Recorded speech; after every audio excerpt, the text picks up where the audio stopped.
Thank you for joining us for another episode of That Solo Life, the podcast for PR pros and marketers who work for themselves. I am Michelle Kane, and my company is Voice Matters, and I'm here as always with my fantastic co-host, Karen Swim. She is the head honcho at Solo PR Pro, which is the wonderful working for themselves tribe that brings us all together. It's the savviest smarties you'll ever find. How are you doing, Karen? I am doing, you know what? I'm very good. Actually, I might be better than good considering Ooh. this year. I think I'm great. I honestly think I'm great. Good, good. Because, today we're going to talk about, we were chatting offline and how we're just kind of dealing with this year. And we decided, you know what, 2020, we're over you.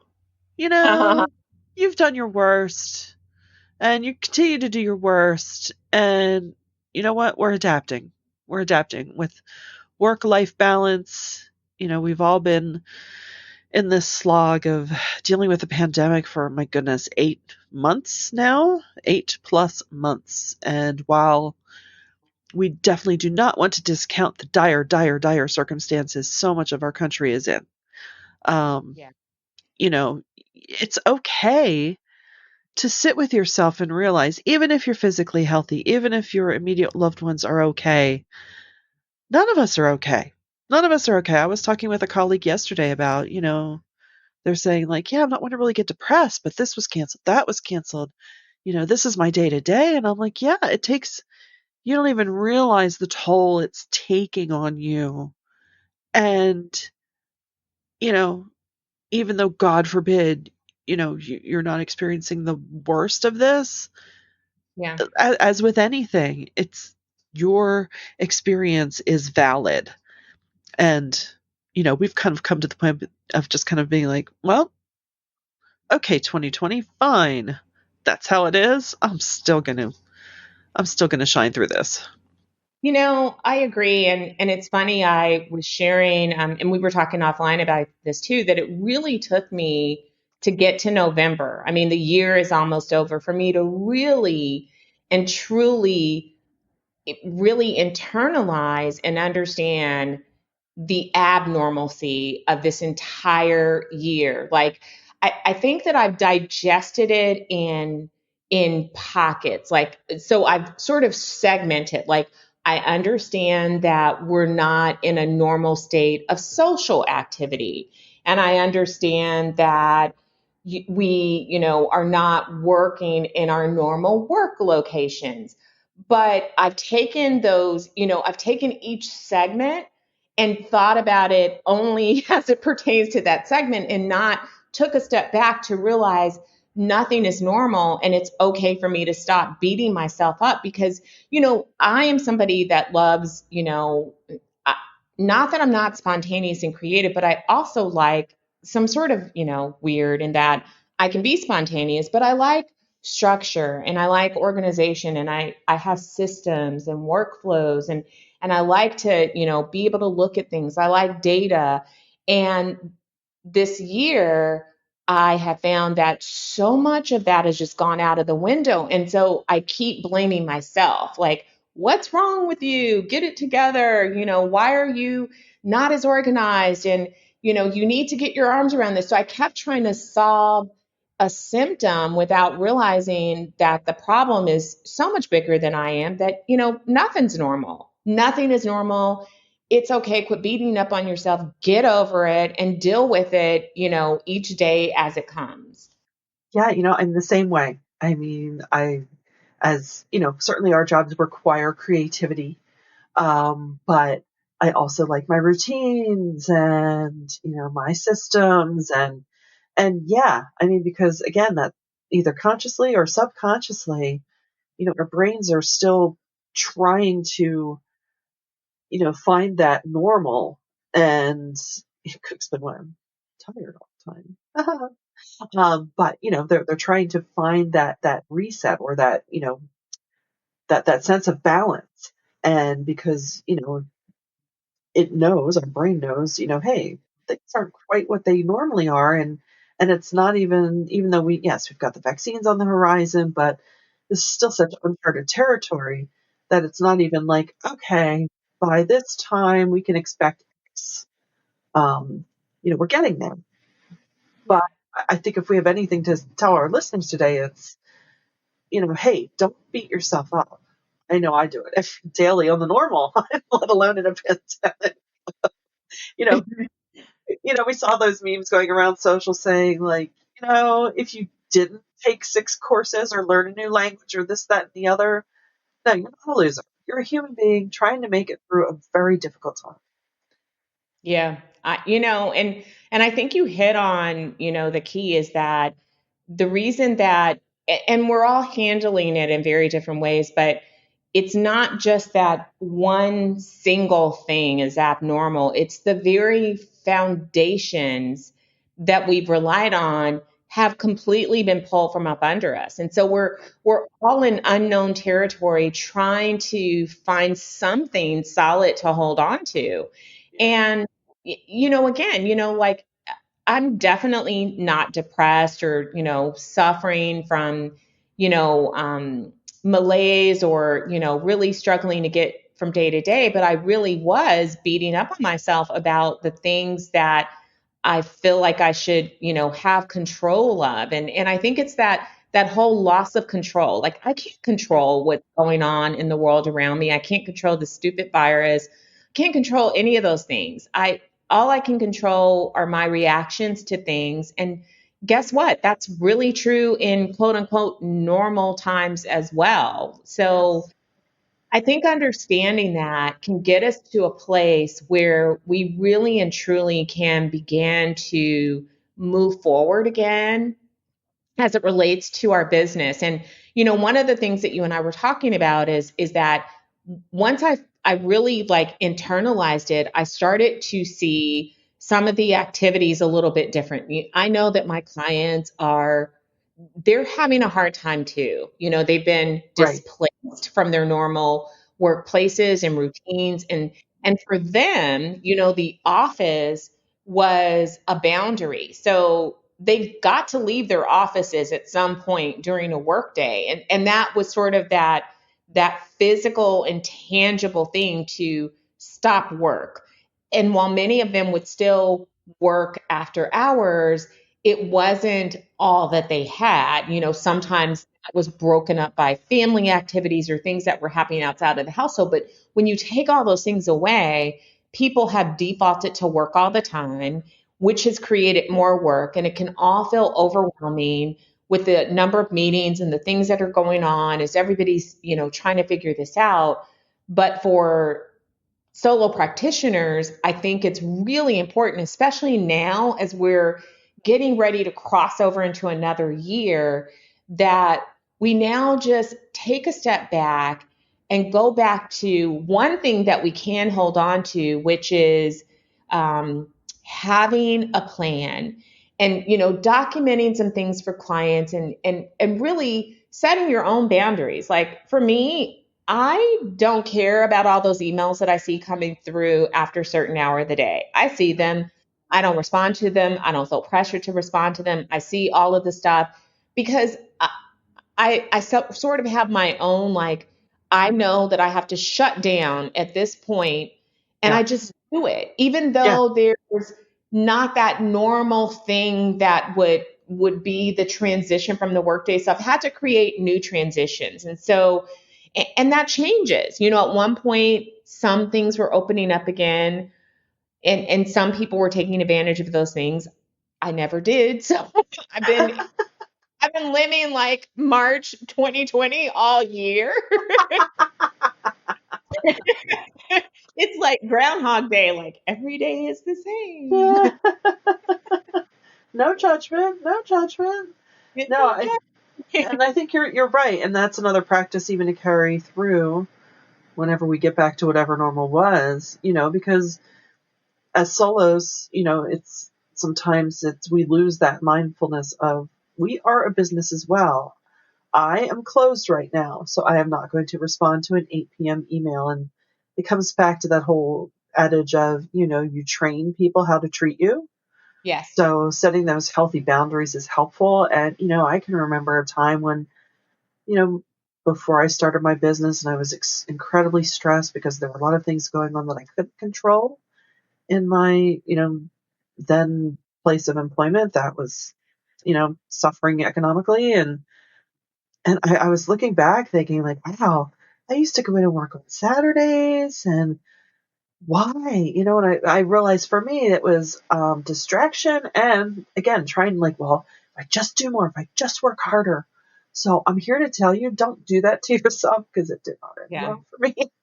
And, so going through this experience, well, it's been a lot of deja vu as far as, oh my gosh, incredible global uncertainty. I also know, like, well, I know there are a couple of roads that I personally cannot go down again and don't want to. Um, so just take it from me. Don't do it to yourself. But I and mean, and I I think think the key message is we don't have to do more to deal with this. It really is a matter of doing less. Like, yes, focus from big to small. Like, instead of making that to do list, five major things that you have to do in a day, make it two. yeah, Um, because you have to give yourself some allowance for even in the best of circumstances, you really don't have the same bandwidth that you had in February of this year. None of us do. If we right, could just all admit that, no one is operating at the same level. That's why there's so many articles being written about, how to deal with the brain fog and, how to deal with, your self care during this time, because we really are like, even if you have not had COVID, we've all been victims of it in some way. So, yeah, I mean, do less. And, I just, there, make a list of things that you can equip yourself with. Like, one of the things that I learned this year, and I don't think it had anything to do with COVID at all, but it was a tip that I read about using your autoresponder for more than vacation messages. And I thought, I never thought of that. So one way that yeah, you can, set a firm boundary is have your autoresponder turn on at a certain hour of the day, yeah, just like, voicemail messages, you call a business after hours and it says, I'm sorry, you've reached us after hours. We'll respond to your message during normal business hours, which are, you can send an autoresponder message saying, hey, thanks for your email. I'm sorry, you've reached me after hours. I'll respond to your office, to emails, during our normal business times. You can just set that up and then have that go. You can program that. And that's one way that you can set a boundary without you saying or doing anything different. And it sort of helps you. yeah. So, I knew someone who she would in her out of office message she would set it for I think it was like random times throughout the day or something, but the message was, hi, I check email at 10 a.m. and 2 p.m. So that's when yeah, you can expect a reply from me. Now, in our line of work, that sometimes doesn't always work because even when she said that, I said, oh, that's adorable. Do you have ad creative do it at a time, or are you waiting to hear back from a reporter? yeah. That's so cute with your little tone. And you're You know, right.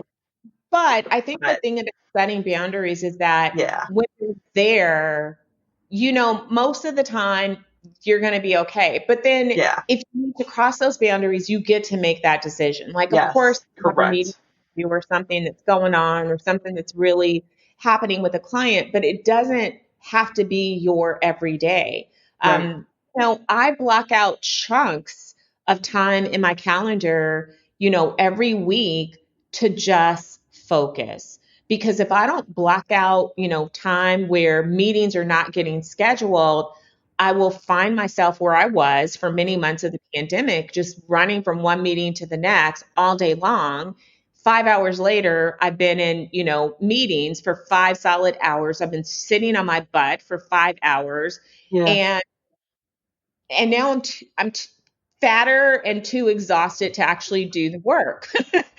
This was a problem. So I started blocking out these chunks of time again where no meetings get booked, and then I have time to actually do work and I have time to move around. And we have to find coping strategies for where we are right now. But yeah, honestly, a lot of our coping strategies are things that we were doing before, but but maybe we have to be more intentional about them during this pandemic. Definitely, definitely. And and how many times have you been trying to come up with an idea or a different angle on something? You can't sit at your desk and just kind of grunt it out. Oftentimes it's when you're taking the dog out for a walk or even yourself out for a walk. Even if it's a quick around the block. I worked with a copywriter um, in my agency days, and we were in a cool old brownstone building, and her office was in the back, and she would just be able to pop out the back door, walk around the block, and she'd just randomly come in the front door from time to time, and I loved it. I'm like, oh, okay, 'cause she was working on the copy in her head, and trying to get some new ideas. And I mean, oftentimes, how many of us have had toothbrushing moments? You're brushing your teeth and you're like, Yes. that's how I'm going to solve that. So, let your mind wander. I saw some tip the other day that 4 times a day we should take 5 minutes where we don't think of anything. We don't, Wow. even if we take a walk, we don't listen to anything, no music, no podcast, no nothing. Just allow our brains that break. And it was a tip for really helping to resolve like this persistent brain fog that a lot of us have been dealing with this year. And I thought, yeah, that's a really good idea because it gives your brain that opportunity to really rest. I love So that. basically for 20 minutes a day and 5 minutes spurts. So I thought that was a great tip.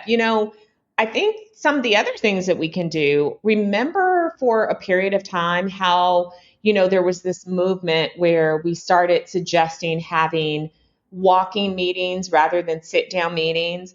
Um, I think that we could still do that. If you Yeah. are in a location where even if it's moving around inside, sometimes suggest to a client, like, hey, do you mind if we have, a walking meeting because I'm sitting a lot and I want to take, an audio call rather than a video call where I can move around.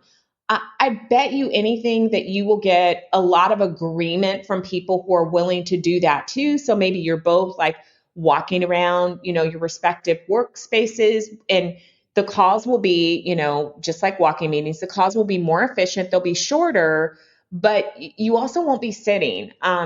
So, that's another tip. And if you can take it outside, if it's not too windy or the weather allows it and it's not, noisy, and you could still have a quiet, peaceful walking meeting, actually take that meeting outside and walk and have a good old fashioned audio call rather than a video call that sort of forces you to either stand throughout it or sit down. Right, right. Because I've even noticed with, my extracurricular activities. Hello.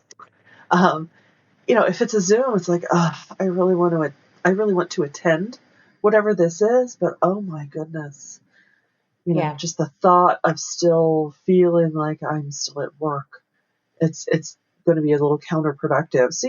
So don't feel bad about making those choices for yourself.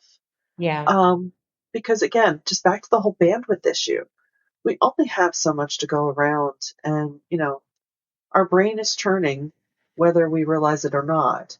So I love the concept of 4 or 5 minute brain breaks. That is amazing.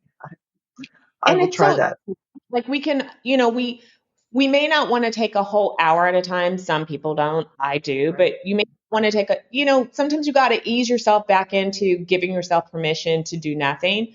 5 minutes is so doable for Yeah. everybody. So I thought that was a great tip too. Just 5 minutes of just Yeah. turn it all on. Yeah. We all have 5 minutes. And coming back to what you said too, I mean, us as solos, many of us started our businesses because we did want control over our days. Yeah. And, that may not be, 8 to 5 at your desk because you get to create your workday. So remember that, even in these times where, might be uncertainty of, keeping the clients that you need to get by or anything like that, we get that too.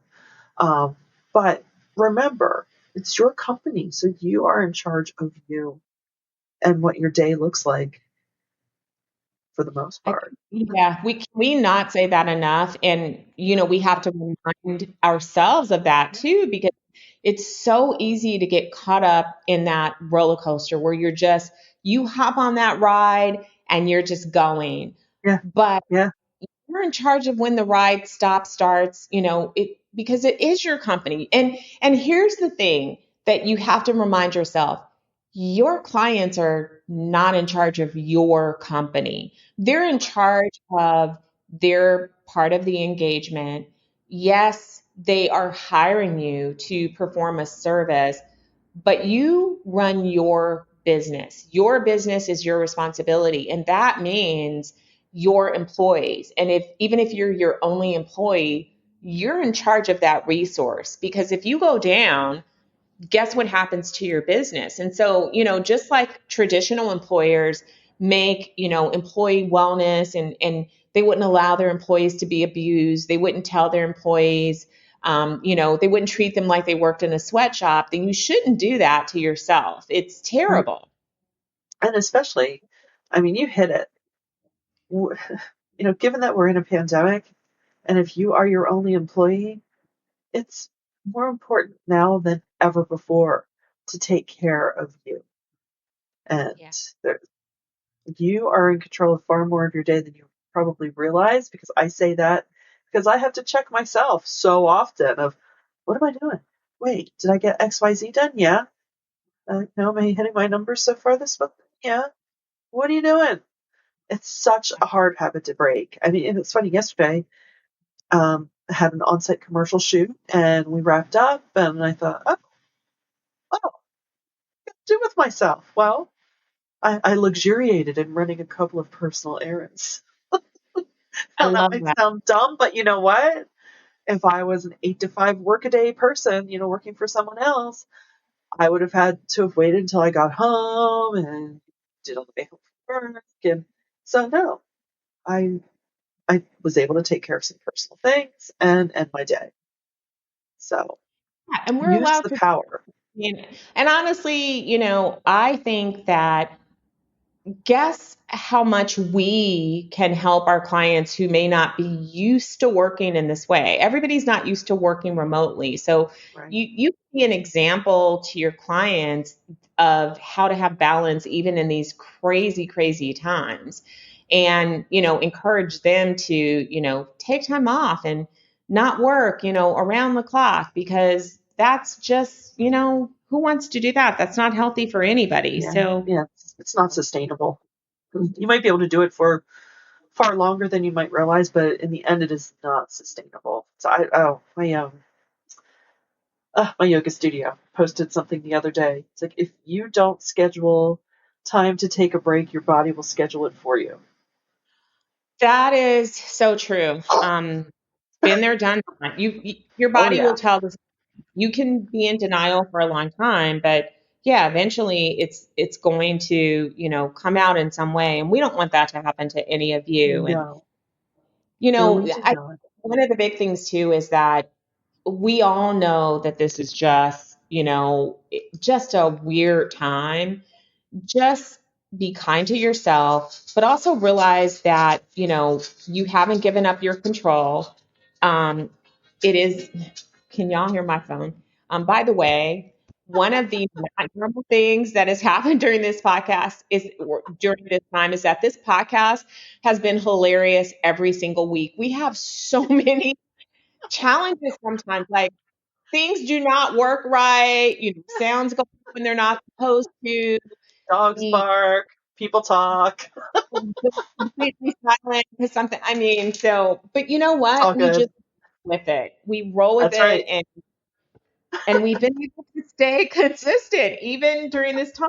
So, Michelle, thank Hey, you for me on track and for being likewise, my my friend. Thank you. home venture. Yeah.